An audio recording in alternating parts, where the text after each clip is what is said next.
Daredevil.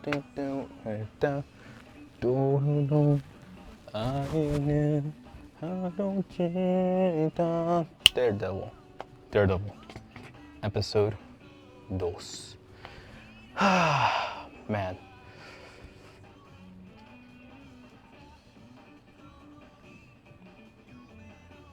Impressive. Just beyond anything, beyond what else I can think of. Impressive. Again, just continuing to put my fingers on the pulse of the issues of today. And wow, I didn't even think.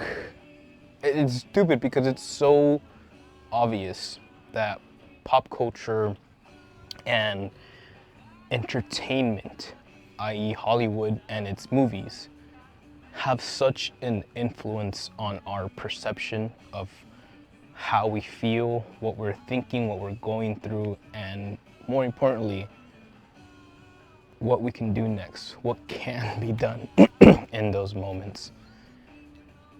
Wow.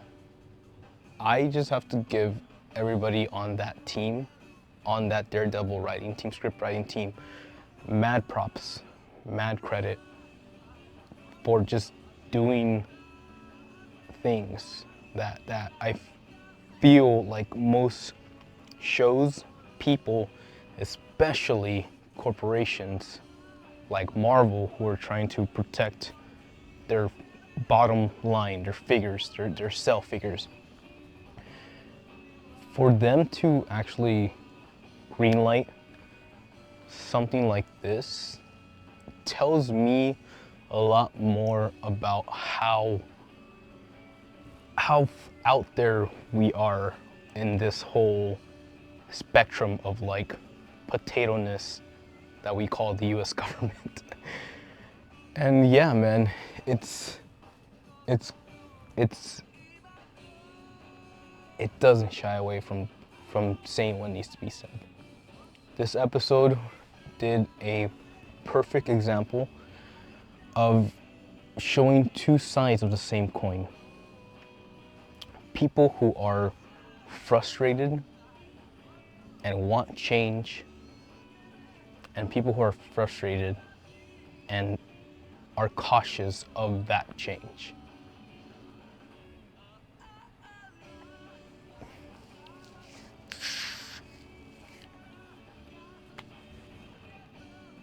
I said from the beginning that I wasn't sure what angle they were gonna go with or how serious they were gonna take these topics. But let me tell you, dude, seeing a Latino minority stand up for somebody only to be fucking betrayed, cast aside, and pretty much assaulted for doing what most people would consider right, stepping in.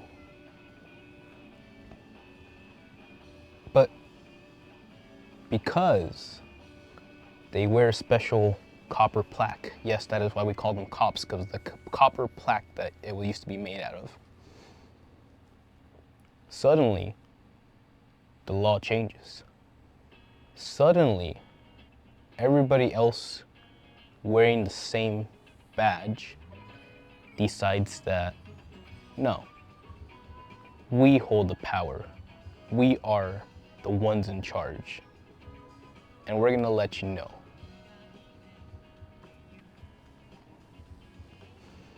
My favorite quote of today's episode is the part where I forgot which reporter it was. Oh, okay, my bad. It's the police commissioner, the police commissioner for the units. And as they're attending a dead police's funeral, Wilson shows up late.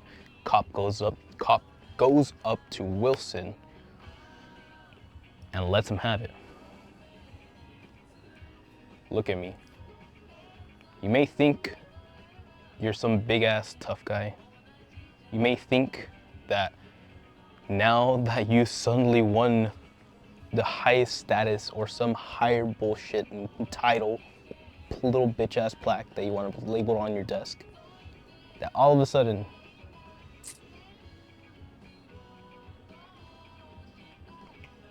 the rules don't apply. Every little action, every little whimsical moment does not have to be taken responsibility by you.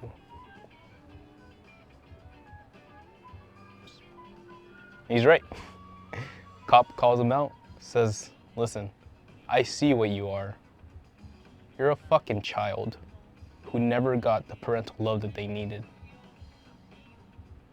And yeah, that sucks. A lot of people go through that. But you know what? Not everybody comes out with the psychotic need to hurt somebody else. I get it. It's a mental coping process. But the fact that that is who you are,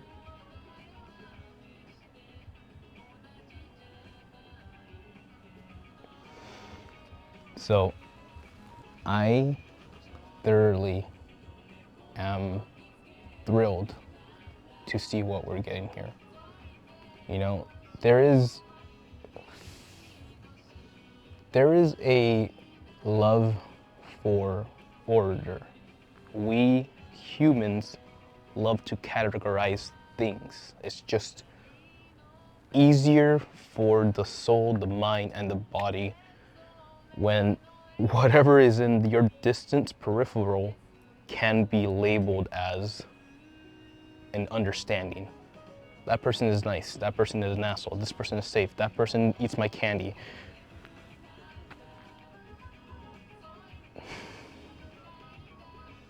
But it's when these people who have probably gotten everything they've ever wanted from the beginning they were fucking born, handed shit over. And if they didn't, they did what they could to get that. What matters is how you learn how to do things, because how you do anything is how you do everything. And to see Marvel Studios, Daredevil showrunners really fucking hit the nail on the head with this commentary of what the fuck is going on. What can we do? And what are the insurmountable odds that we're gonna have to face? Because when concerned citizen A ends up being thrown in jail for protecting somebody, nobody was there for him. The law wasn't there for him. The police weren't there for him. His wife wasn't there for him. But justice. I want to believe that justice never sleeps. But we're in an era, we're in a week, we're in a presidency where what we do in these moments will define who we become in the future.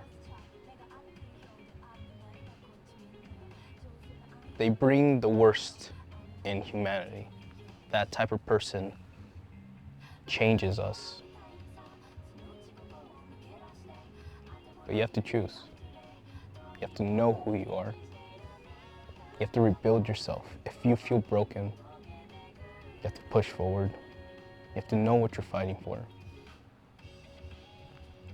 Because there will be that split second, that unmentioned moment when your conviction, when your values will be pushed to their limits.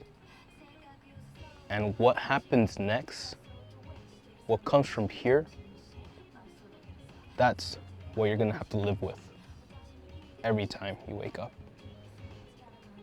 Or maybe you're just psychopathic and you don't feel any fucking emotion for destroying jobs, for fucking up livelihoods, for terrorizing the American people, for killing your constituents, for shooting a poor man laying face down, screaming, "I'm scared."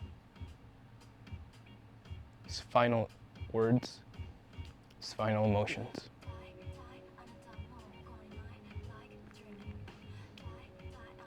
I like to think everyone deserves a second chance. I think it says more about us than the person if we are trying to give them a reason to be better. But when these people slap you in the face, smack that hand, the idea to turn your other cheek is to show that their actions don't affect your life. They don't do shit to you. But that's not good enough. Not today. Not right now. We can ignore the issue. We can take a beating. We can handle it. But that's not what's best for us. Because we know better. And damn it, Marvel, Daredevil Born Again. Godspeed. Keep on going.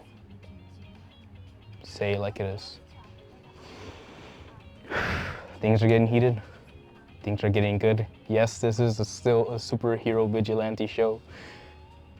One of my fun little tidbits, if you remember from the last episode, I forget her name, blonde girl that broke up with Daredevil, Matt Murdock, gave him a corner, a little piece of his helmet that broke off in the first episode.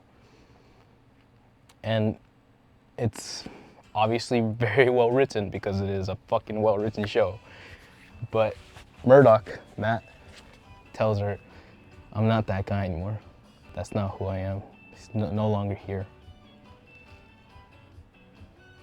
But yet, episode 2, staring at the water, really reflecting on what needs to be done. Holding that small piece of what's left, of the man that used to be, of the devil that can be. It's never gone. It won't ever be gone. Not as long as you still have a brain to think logically. But it's not better than you. It's not the only thing you are. So, with that being said, ladies and gentlemen, this has been an epic, interesting, awesome, super cool episode. I am flabbergasted by how far they're gonna go. We're seeing a lot of heavy allegories to things that we might be dealing with these days. And I know that whatever happens at the end of this, it's just gonna have to come with a piece of us, right? Yeah. Do we need more Marvel superhero shows? Do we need more reasons for these monopolies to like grow bigger and have like this almost hypnotic control of the mass media and our pop culture understandings?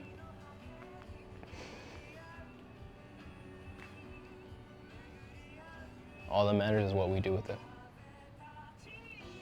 right? So, with all that being said, if you have enjoyed Daredevil Born Again Season 2, if you have interesting things to say about, I know I'm not really touching on the actual subject material. I want to keep that vague for you all folks to go and enjoy. But if you see the episodes and you're like, whoa, what's going on? Then you're more than welcome to jump back here next week for episode 3. But until then, it's been your boy, EXP 66 Stitch, wishing you buenas noches, buenos dias, and an awesome superhero weekend. But until then, hasta la próxima. Chao. Mátame.